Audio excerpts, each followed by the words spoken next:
El primero tiene que ver con el agradecimiento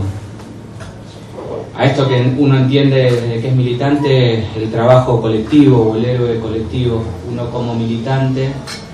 y después como legislador, porque más que presidente de una comisión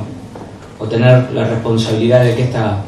comisión funcione más allá de las complejidades políticas actuales en las que se encuentra nuestra Cámara, donde se imaginan que los valores sobre los derechos humanos, por lo menos en mi humilde apreciación, están vapuleados, y es una comisión a la que se hace todo lo posible para que funcione y en la que se aprueben distintos tipos de proyectos de repudio, de informes, de preocupación por un montón de cosas que están sucediendo en este último tiempo y que, en tren de ser sincero, hay cuestiones que en materia de derechos humanos nos han preocupado siempre, y las cuestiones que hubo que hacer ahí con esta Cámara, por lo menos desde que una cantidad importante de legisladores y legisladoras más jóvenes ingresamos posterior a la elección del 2011, dimos la discusión sin tener ningún tipo de contradicción, aún siendo fuerza política o frente en la provincia de Buenos Aires, cuando tuvimos que discutir sobre el comportamiento en materia de seguridad de aquellos que todavía siguen formando parte de la secta del Gatillo Alegre, como lo denominó el compañero Rodolfo Walsh. Y en eso, de esta función cotidiana, reconocer a los compañeros y las compañeras del despacho que han ayudado mucho en esta actividad, a Lucía, a Poroto, a Anaí, a la compañera Marina, a un montón de compañeras y de compañeros que quizá no están cotidianamente en lo físico y asisten a otros legisladores desde el ámbito nacional o provincial, pero que siempre le están poniendo el cuerpo a esto que es nuestra función militante o como servidores públicos, que es ni más ni menos lo que somos. Y esta actividad se enmarca en lo que uno entiende como un deber moral, un homenaje en el que nosotros estamos obligados a reconocer la trayectoria de esta compañera, que es un ejemplo,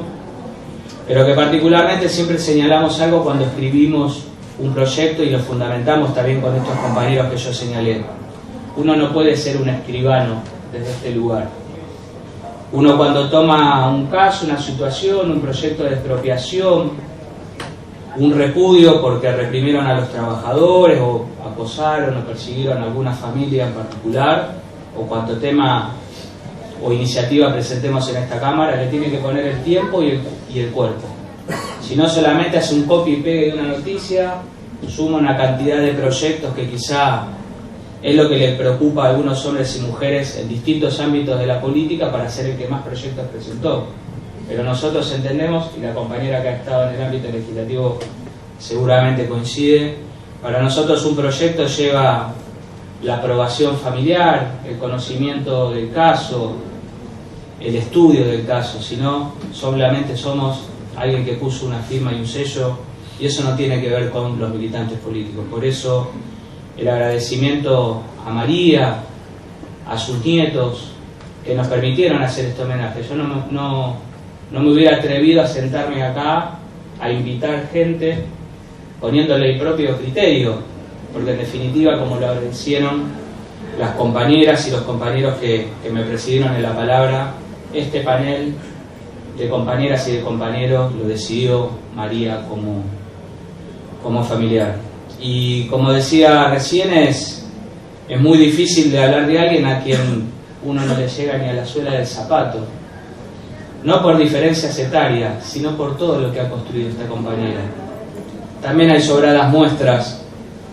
de hombres y mujeres que en ese poco tiempo de vida han generado una hoguera en la que se han entregado todo, y esa llama está muy viva.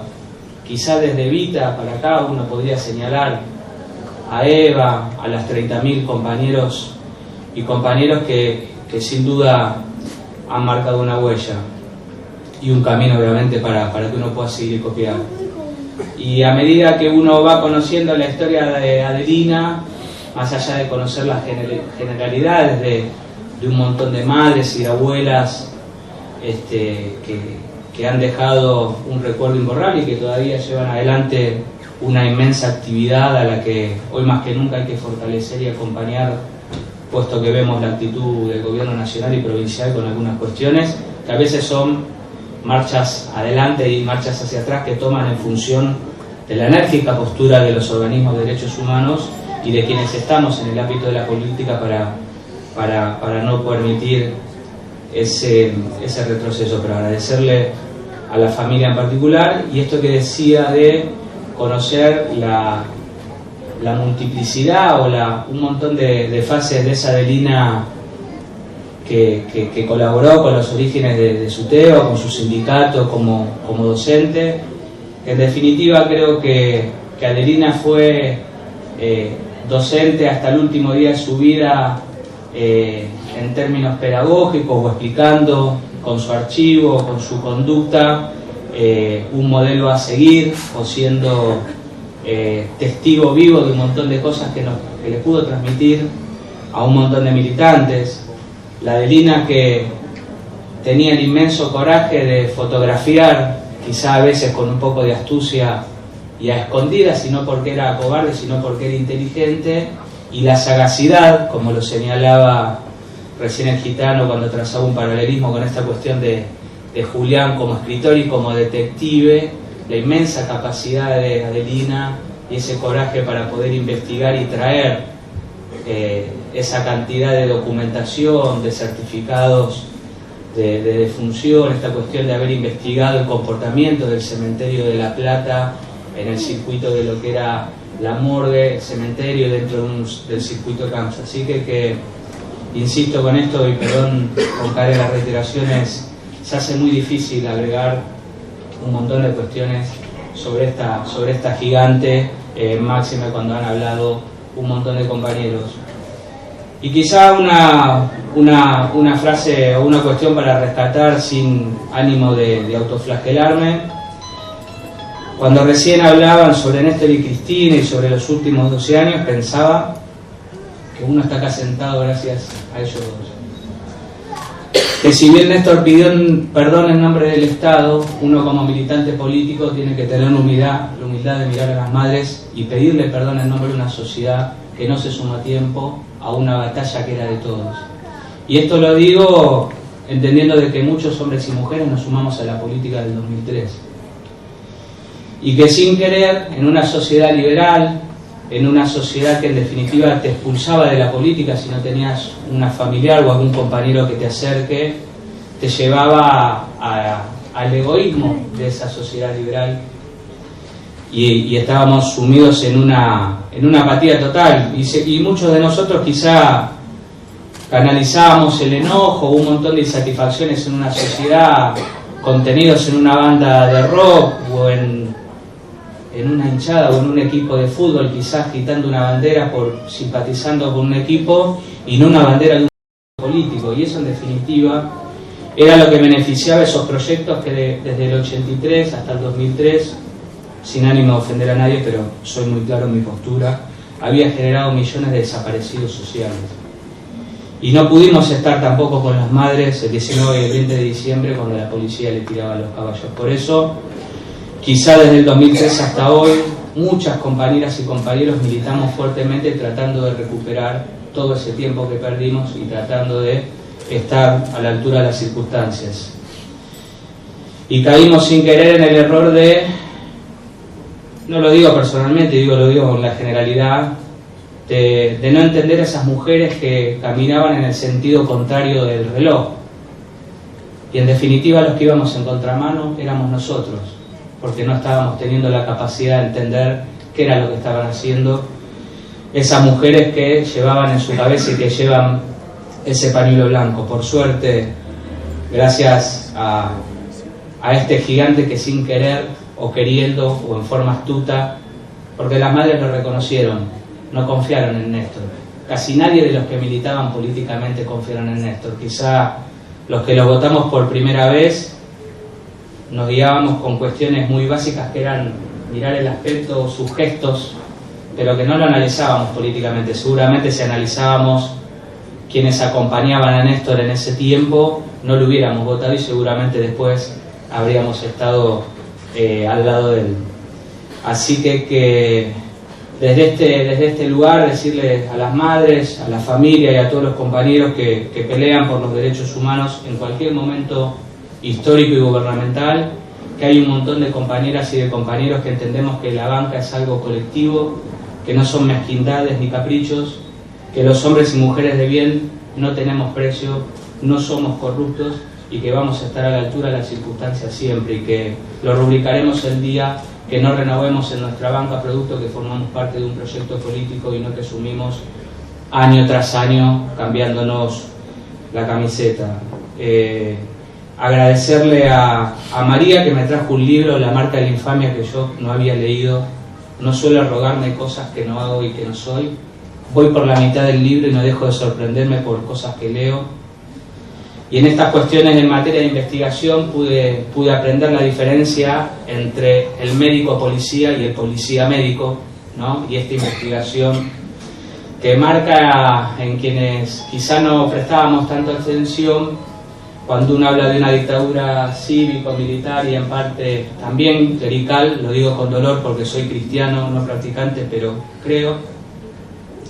que también los médicos han cumplido un rol nefasto en esto de la desaparición de nuestras compañeras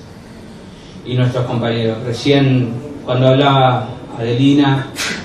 y disculpen, no hablo en tiempo presente, pero tengo esa costumbre, tengo el vicio cristiano de creer en la vida eterna, y que creo que cuando se escribió la Biblia, que el primer gran líder revolucionario que para mí fue Cristo, hizo cosas por los demás sin pedir nada, hablaban de la vida eterna, y quizá en la traducción uno puede discutir, aunque no tenga título en nada, con cualquier filósofo y con cualquier teólogo. Yo creo que la vida eterna es esto: quienes dejaron huella y quienes dejaron marca. No hay muertes, y como decían los compañeros recién, está en el pensamiento de los compañeros. Y Adelina recién hablaba, y lo quiero agregar de pasada, en un video que entiendo que es de Guillermo Clark. Acá está Luquitas, que también en la extensión, nuestro compañero, Lucas Clark, sobre la esperanza. Y me acordaba también de Cristina cuando discutía con un filósofo, cuando yo todavía no militaba, pero como me gusta estudiar, mirar archivos y leer, le contestaba un filósofo que la ve a Cristina muy optimista, y ni siquiera era el 2003. Y Cristina le contestó que tenía la obligación de ser optimista porque ella era militante. Y uno como militante cree con mucho optimismo que nosotros nos vamos a organizar y que vamos a volver, y que vamos a volver justamente mirándonos en espejos como el de las madres, siendo valientes, siendo solidarios, siendo coherentes y, por sobre todas las cosas, manteniendo la dignidad y sin arrodillarnos. Así que disculpen si me cuesta hilvanar, soy de palabras fáciles, pero me emociono sabiendo que también la política nos dio esto. Uno siente madre, padre y hermano a quienes no los une sus lazos sanguíneos. Y no creo en sí en el concepto de amigo como lo conoce la sociedad promedio, sino que prefiero tener todas las compañeras y los compañeros que me dio la vida militante. Así que un agradecimiento a la familia y a las compañeras y los compañeros que se hicieron un tiempo para estar acá, y Adelina, como todas nuestras madres y abuelas, como los 30.000, va a estar presente para siempre, aunque nos quieran volver a proscribir, perseguir o torturar. Nosotros también, como en distintos momentos de la historia, le pido algo también siempre al de arriba, que nos den el coraje necesario para no tener que arrepentirnos en otro regreso de no haber estado a la altura de las circunstancias. No le tenemos miedo a la policía, no le tenemos miedo al sector empresarial que persiguió y torturó a nuestros compañeros, sino que le tenemos miedo al bajar la mirada por no poder mirar a nuestros compañeros. Muchas gracias.